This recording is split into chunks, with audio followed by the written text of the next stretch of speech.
Formados no ventre de nossas mães, criados à imagem de Deus, damos graças ao Deus vivente, Criador do céu e da terra.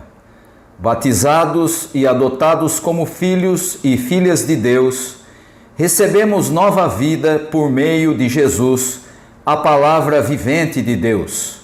Chamados e chamadas a deixar-nos guiar por Deus para sermos bênção, recebemos inspiração e força por meio do Espírito Santo, a água viva.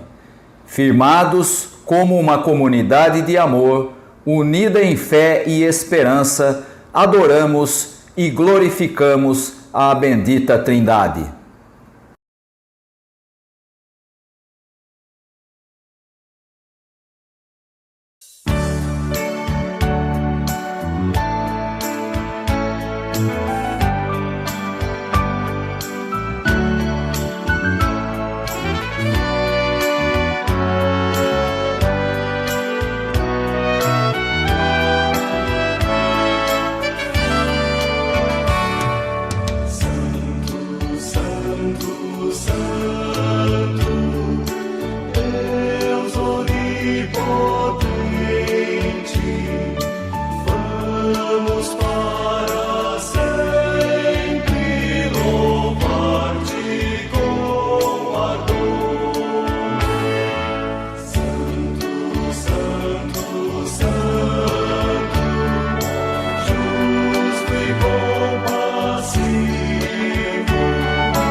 e vos vivificou, estando vós mortos em ofensas e pecados, em que outro tempo andastes, segundo o curso deste mundo, segundo o príncipe das potestades do ar, do espírito que agora opera nos filhos da desobediência, entre os quais todos nós também antes andávamos nos desejos da nossa carne, fazendo a vontade da carne e dos pensamentos, e éramos por natureza filhos da ira, como os outros também. Mas Deus, que é riquíssimo em misericórdia, pelo seu muito amor com que nos amou, estando nós ainda mortos em nossas ofensas, nos vivificou juntamente com Cristo. Pela graça sois salvos. E nos ressuscitou juntamente com Ele, e nos fez assentar nos lugares celestiais em Cristo Jesus, para mostrar nos séculos vindouros as abundantes riquezas da sua graça pela sua benignidade para conosco em Cristo Jesus. Porque pela graça sois salvos por meio da fé, e isso não vem de vós, é dom de Deus. Não vem das obras, para que ninguém se glorie, porque somos feitura sua, criados em Cristo Jesus para as boas obras, as quais Deus preparou para que andássemos nelas. Povo de Deus, Igreja de Cristo na Terra, em mais de 500 anos de caminhada como Igreja Reformada, precisamos reconhecer nossos erros e confessar nossas falhas. Somos pecadores, carecemos da graça de Deus. Em silêncio, confessemos nossos pecados.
Deus de toda graça e amor, somos gratos a Ti pela salvação em Cristo Jesus, luz em meio às trevas que nos chama para a vida.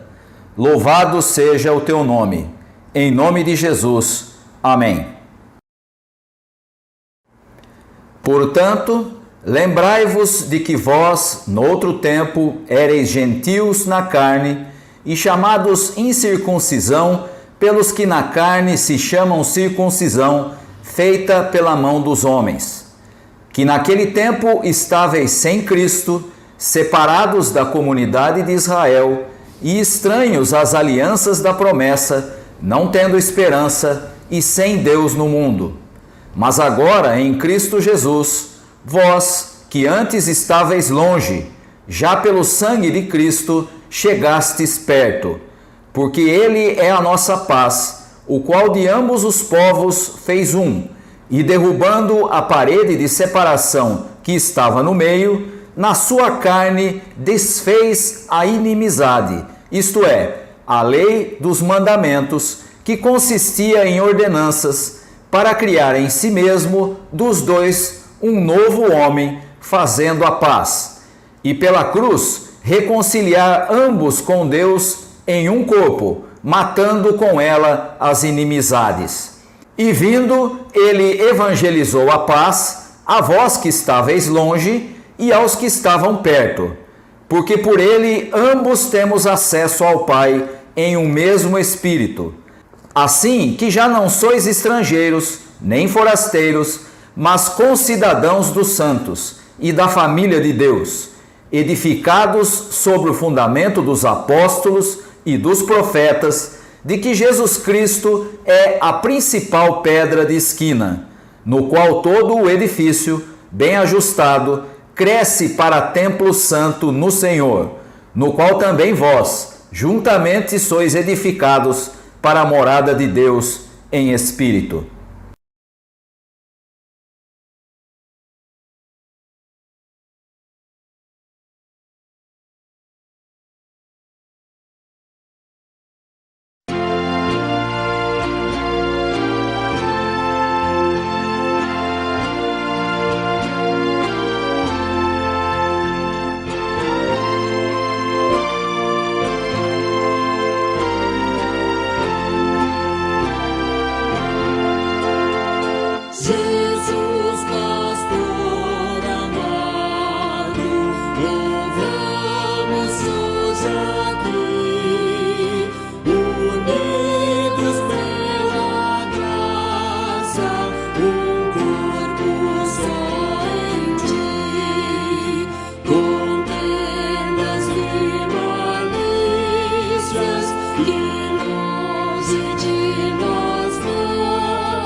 E vamos sempre unidos por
Glória a Deus nas maiores alturas, porque permitiu que pelos caminhos da reforma nos convertêssemos numa igreja que entende sua missão: propagar o Evangelho de Jesus Cristo, estimulando a vivência evangélica pessoal, familiar e comunitária, promovendo a paz, a justiça e o amor na sociedade, participando no testemunho do Evangelho em nosso país e no mundo.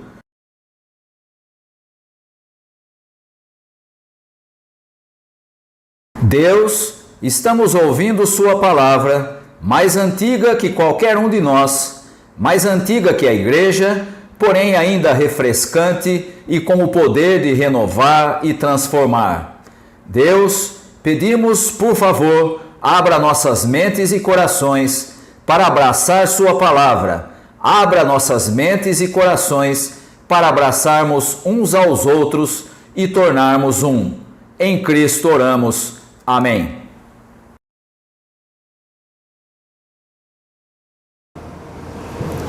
Diz assim a Escritura Sagrada: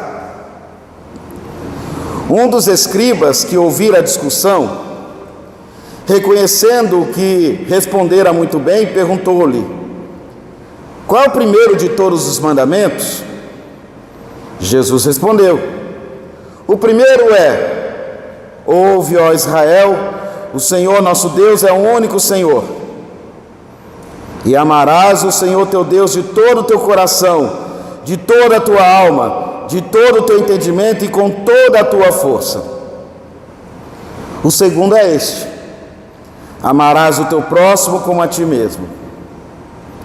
Não existe outro mandamento maior do que este. O escriba disse-lhe: muito bem, mestre, tens razão ao dizer que ele é o único e que não existe outro além dele. E amá-lo de todo o coração, de toda a inteligência e com toda a força, e amar o próximo como a si mesmo, vale mais do que todos os holocaustos e todos os sacrifícios. Jesus, vendo que ele respondera com inteligência, disse-lhe: tu não estás longe do reino de Deus. E ninguém mais ousava interrogá-lo. Palavra da salvação, graças a Deus.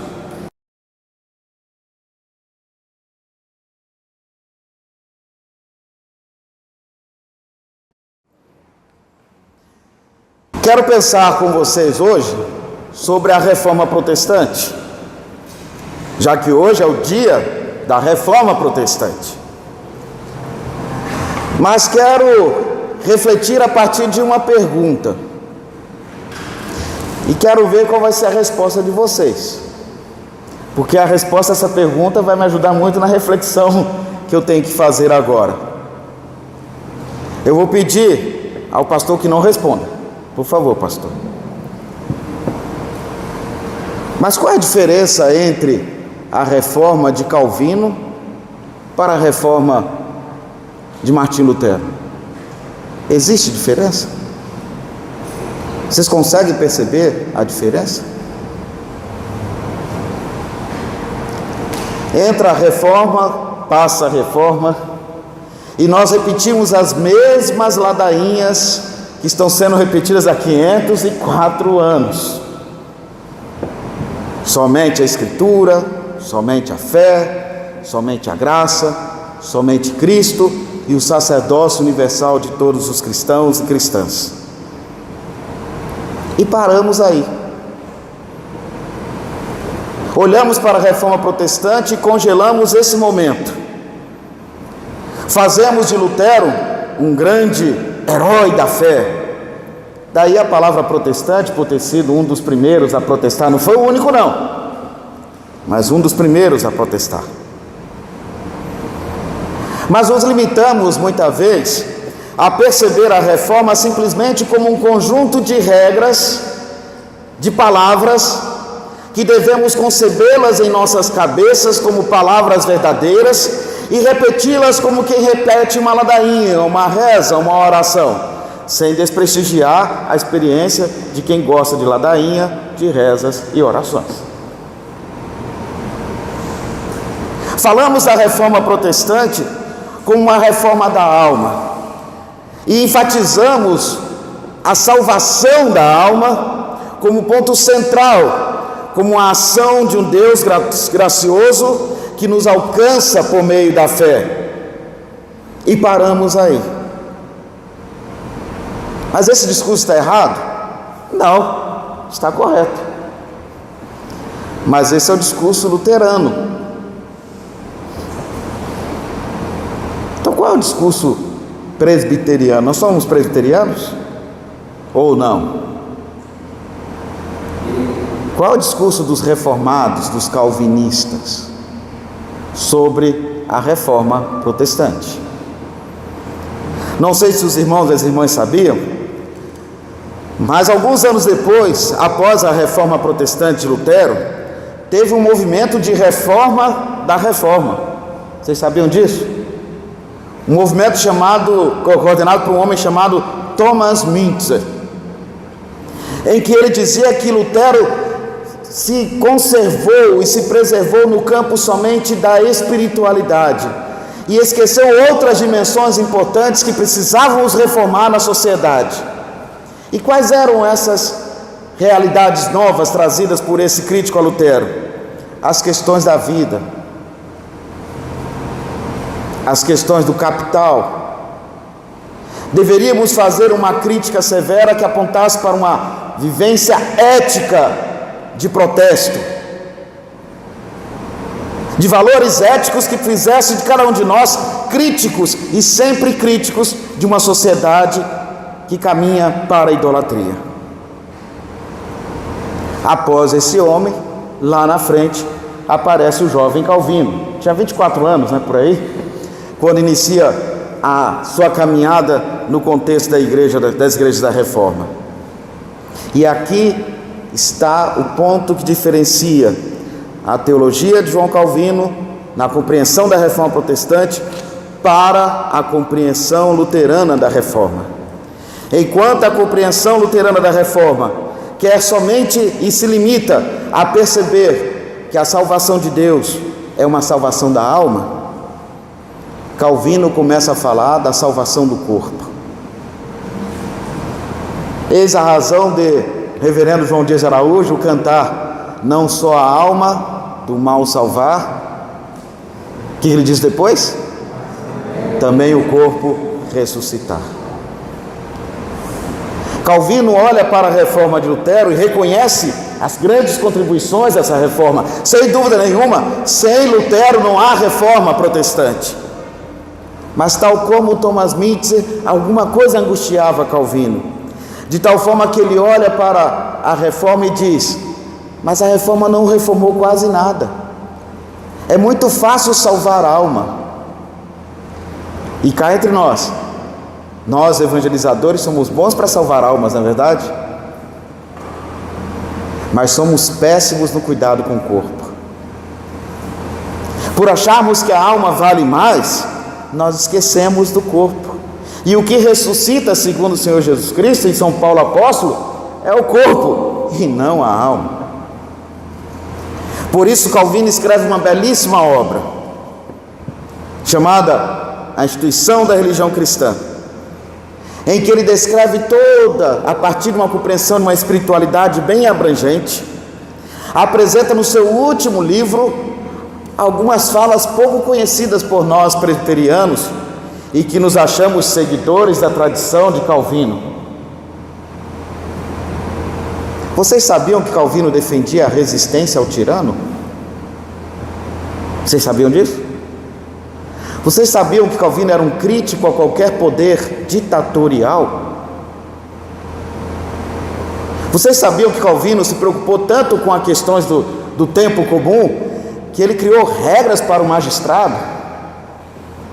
Porque para Calvino, a partir de um princípio básico que norteia a nossa fé, nossa esperança e nossa experiência cristã como reformados, para ele, Deus é soberano e ele deveria ser soberano em todos os estágios da vida humana.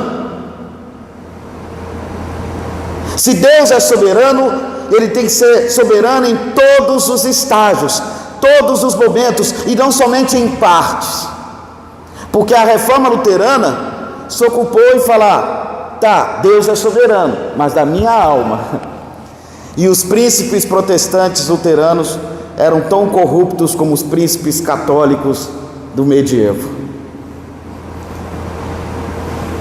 Por isso Calvino vai se comportar como um crítico, a partir de um compromisso concreto com a leitura do Antigo Testamento, tomando por empréstimo as 10 palavras, os 10 mandamentos e a ética dos profetas. Ele vai coordenar e pensar uma espiritualidade que se preocupe com as questões que promovam a justiça.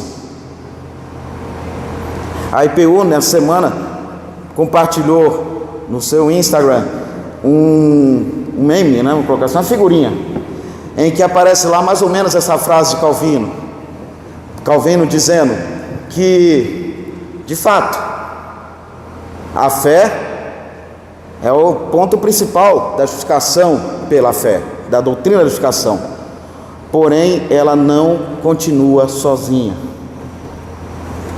porque para Calvino e para nós reformados, a fé ela precisa ser traduzida constantemente e em diálogo profundo com a história, para que nossas mãos, os nossos corpos, os nossos braços, os nossos abraços expressem a justiça de Deus. Calvino dizia: para isso vocês foram justificados, para promoverem a justiça. Eis a razão então de Calvino ter se preocupado tanto com as questões da injustiça em sua época. Eis a razão dele ter instituído como uma das ordenanças da igreja o diaconato. A junta diaconal em Calvino, ela era muito mais com que um grupo que se preocupa em organizar o templo e colocar a aguinha na mesa do pastor, se está faltando não, e ver se as crianças estão brincando na igreja ou não. O diácono não tinha essa função, permitam-me, diáconos e diaconisas dessa igreja, não tinha essa função de ser garçom. Qual era a função do diaconato então para Calvino? Calvino dizia que o diácono e a diaconisa são procuradores dos pobres. O que faz um procurador? Tem alguém aqui na área do direito? Por favor, me ajuda para eu entender o que faz um procurador. Um procurador dos pobres, alguém que sai em defesa dos pobres, que defende a causa dos pobres. A IPU chega a dizer que a junta diaconal é a mão profética, o braço profético da igreja no mundo, e tem razão em seu documento dizer isso.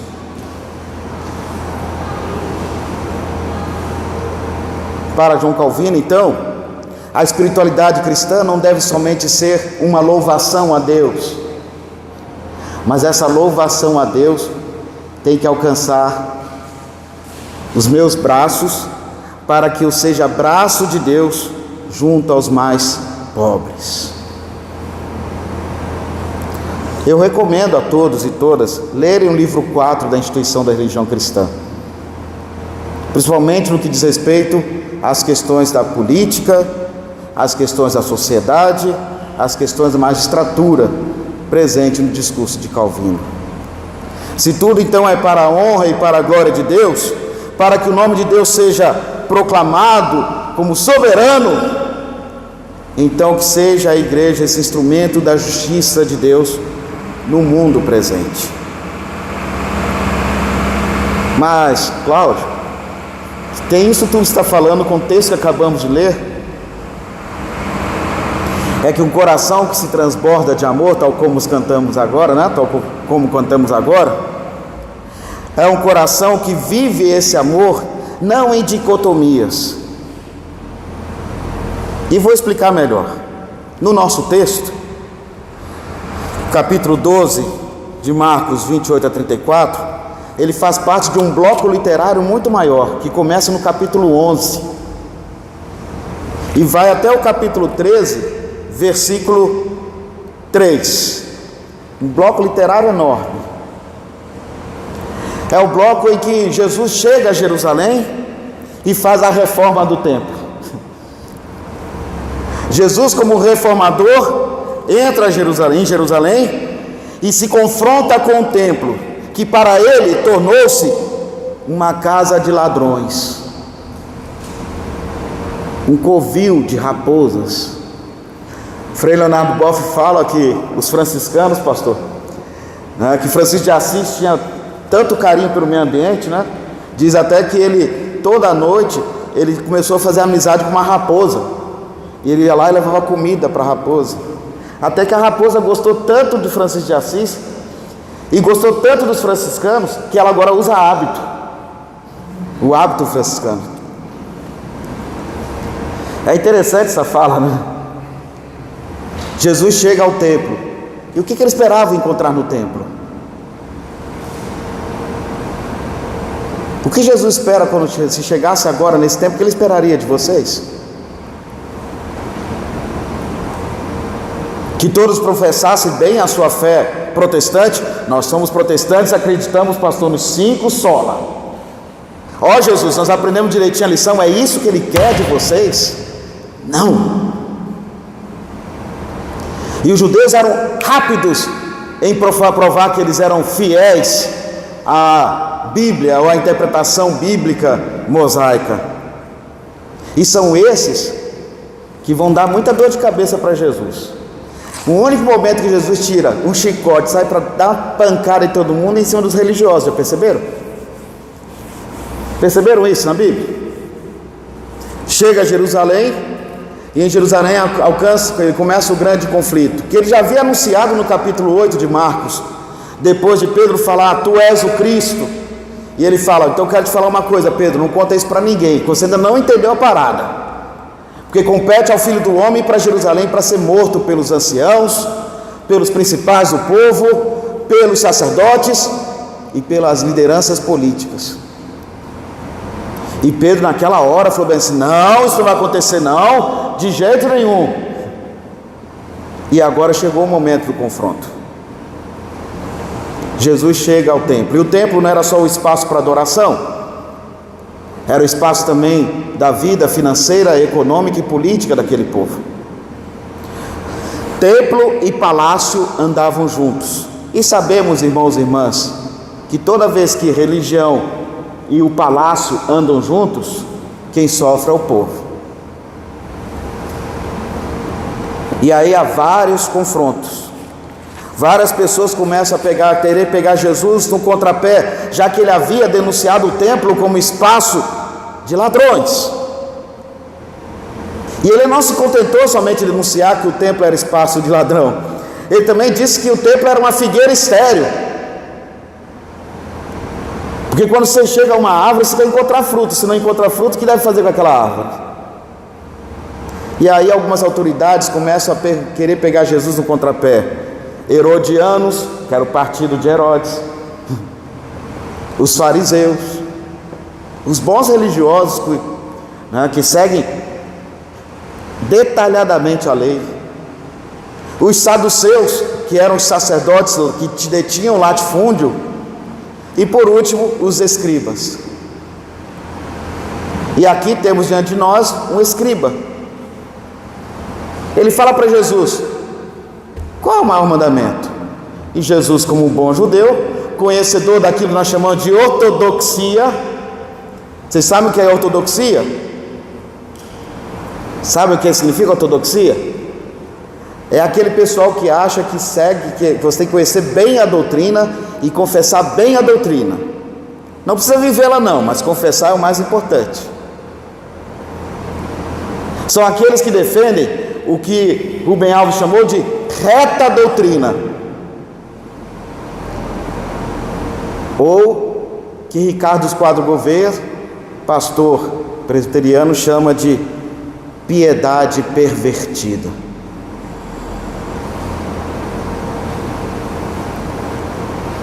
Assim era o escriba, um homem piedoso, mas cuja piedade era pervertida. Um homem piedoso, mas que se aproxima de Jesus não para ser um seguidor de Jesus, pelo contrário, até elogia Jesus, mas também para querer pegá-lo no contrapé. E a pergunta dele é muito simples: vem cá, qual é o primeiro dos mandamentos? E Jesus responde como um bom judeu, lendo Deuteronômio 6, citando a chamada oração que até hoje o judaísmo faz, o bom judeu ortodoxo faz, o Shema Israel, ouve Israel. Jesus cita Shema Israel, mas acrescenta uma coisa nova, que não existe no Shema Israel, que é uma frase que Jesus se apresenta como mandamento. Depois de falar, amarás o Senhor teu Deus de todo o teu coração, de todo o teu entendimento, de toda a tua força, ele fala, mas ame o próximo como a ti mesmo. Ele acrescenta ao mandamento de Deuteronômio 6, um texto de Levítico 19.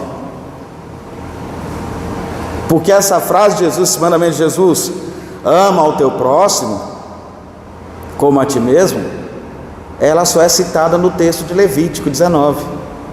E o que diz lá em Levítico 19? Vocês se lembram aí que é bom de Bíblia? Seu Conte não vale, porque eu sei que ele cita a Bíblia de cor e salteado. Não vale, seu Conte, por favor. O que diz lá em Levítico 19? As leis em defesa do oprimido, daquele que sofre opressão por ser estrangeiro, por ser escravo, daquele e daquela que sofre opressão simplesmente por ser pobre no meio do povo. Então amarás o Senhor teu Deus, amarás o Senhor teu Deus é o teu próximo como a ti mesmo. Esse próximo a quem Jesus requer de que os religiosos amem é aquele a quem eles exploram economicamente, porque o templo virou espaço de exploração econômica, e os pobres são os que mais sofrem com essa exploração, não é verdade?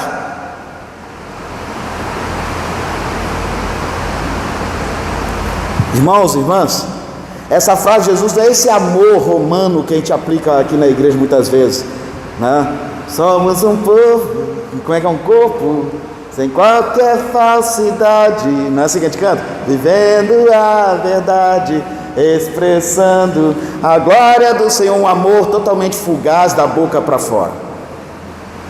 O amor de Jesus é que o amor de Deus se traduza no compromisso de vocês com a promoção da justiça, com a promoção da vida plena. Por isso que a igreja presbiteriana não é uma igreja fixada somente no aspecto da salvação da alma, ela quer sempre salvar o corpo.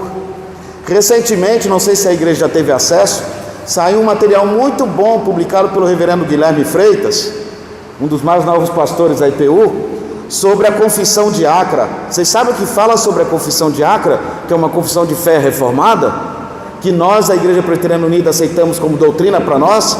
Vocês sabem? O que diz a confissão diácra? Hoje está virando escola dominical, né? Catequese. Não tem pouco que não dava escola dominical, estou até feliz, né? Mas vocês se lembram o que diz a confissão diácra? É bom vocês conhecerem esse documento. A Igreja Reformada publicou recentemente 2 documentos. Um pouco mais antigo, que é de Belhar, que ela denuncia o racismo como pecado, e foi escrito na época do apartheid, na África do Sul. E a confissão diácra denuncia 2 coisas como pecaminosas: o mercado. Então questiona o neoliberalismo econômico, e fala que o neoliberalismo econômico ele é idólatra e precisa ser denunciado como idolatria, porque quem ama Mamon não ama o Senhor da vida. Quem defende Mamon não defende o Senhor da vida. Quem defende os interesses de Mamon não defende o Senhor da vida. Está ali, a confissão diácra, ali o material do reverendo Guilherme. Muito bom esse material. E segundo, denuncia como pecaminosa as políticas que não levam em consideração a preservação do meio ambiente. E o que tem acontecido no nosso país? De que lado está a igreja brasileira? De lado dos que defendem a causa do meio ambiente? Do lado dos que defendem a partilha no lugar do acúmulo? Ou do lado de quem detém o poder e que utiliza do poder para alimentar cada vez mais pessoas mais ricas e deixar pessoas mais pobres cada vez mais pobres e miseráveis? De que lado está a igreja de Cristo? Se a igreja de Cristo não estiver do lado dos pobres e dos miseráveis, ela precisa de reforma já. Ela só alcançou uma parte, pastor, da reforma, a de Lutero, mas precisa se tornar uma igreja reformada, sempre se reformando, na proposta e na perspectiva de Calvino. Finalizando, acho que já falei muito, é saudade de falar na igreja, né? Também causa isso, tá? E por isso que é importante a gente perceber que a reforma protestante, ela não quer que saibamos somente os 5 pontos, ela quer que vivamos e façamos a nossa vida, o nosso viver no mundo, num mundo marcado pela transgressão, pelo pecado, pela alienação e pela injustiça, que possamos transformar esse mundo em reino de Deus. Por isso que há uma palavrinha no final do nosso texto, que Jesus dirige a esse escriba e fala algo muito interessante. Diz o versículo 34, primeiro a reação de Jesus. Jesus, vendo que ele respondera com inteligência. Aí depois o elogio de Jesus. Falta um pouquinho, você não está longe do reino de Deus. Mas por que ele não está longe do reino de Deus?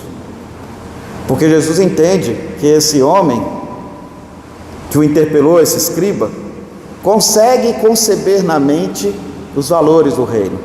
Só falta viver os valores do reino.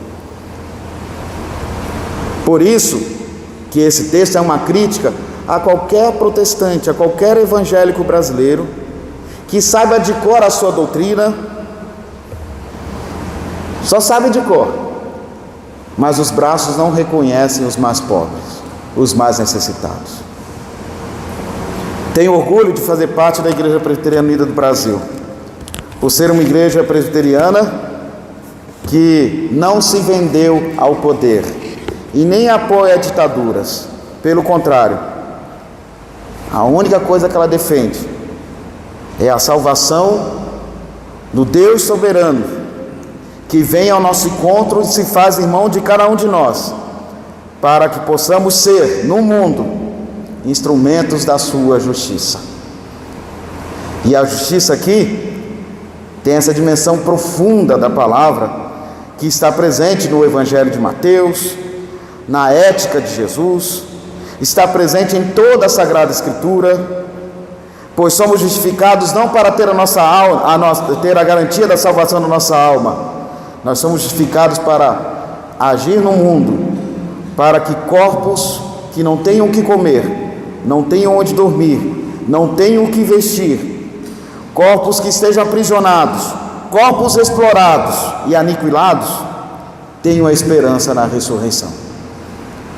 Que Deus abençoe essa comunidade e que possamos, mais que lembrar os 5 pontos da reforma, ser reforma onde estivermos e onde Deus mandar que estejamos.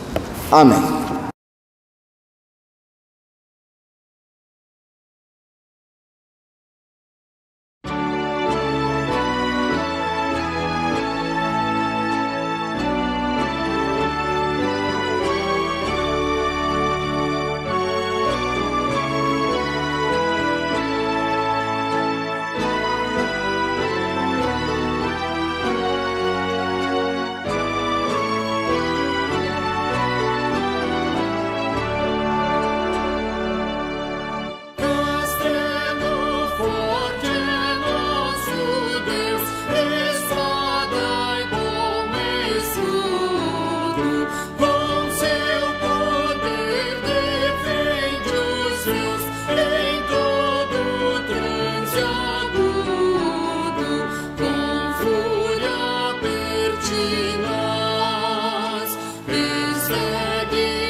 Tem piedade do teu povo.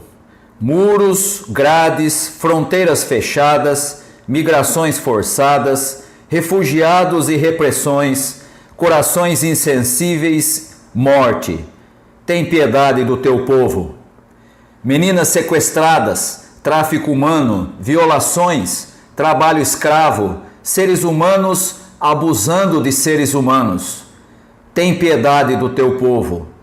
Terras devastadas, campos maltratados, a tirania econômica sem alma ecológica, os rios e os mares como mercadoria, transgênicos que adoecem e matam, multinacionais que acumulam o alimento. Tem piedade do teu povo. Os interesses de poucos condenam milhões à miséria e à sepultura. A riqueza se concentra e se globaliza a pobreza, a fome e a exclusão. Não há justiça e a solidariedade não chega. Tem piedade do teu povo. Discurso religioso sem graça, práticas de fé que alienam, uma moral perversa e uma ética ao serviço do melhor cliente. A misericórdia não pode competir com teologia de prosperidade, êxito e vitória. Tem piedade do teu povo. Tua criação sofre, terna força criadora, a terra e as águas clamam ao céu. Teu povo chora, Deus da plena vida. Vem, necessitamos de ti. Tem piedade.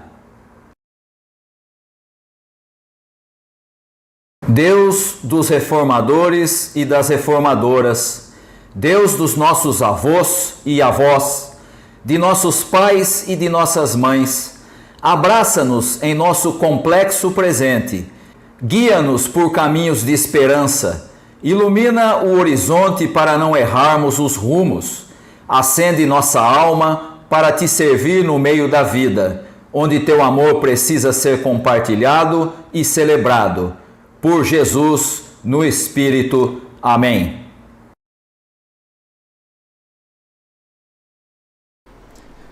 Recebei a bênção. Que Deus te abençoe e te guarde. Que Deus sobre ti levante o seu rosto e te dê a paz. Que a graça do nosso Senhor e Salvador Jesus Cristo, que o amor de Deus, o nosso Pai, que o ensino e as consolações do Espírito Santo estejam com todos vós, hoje e para todos sempre. Amém.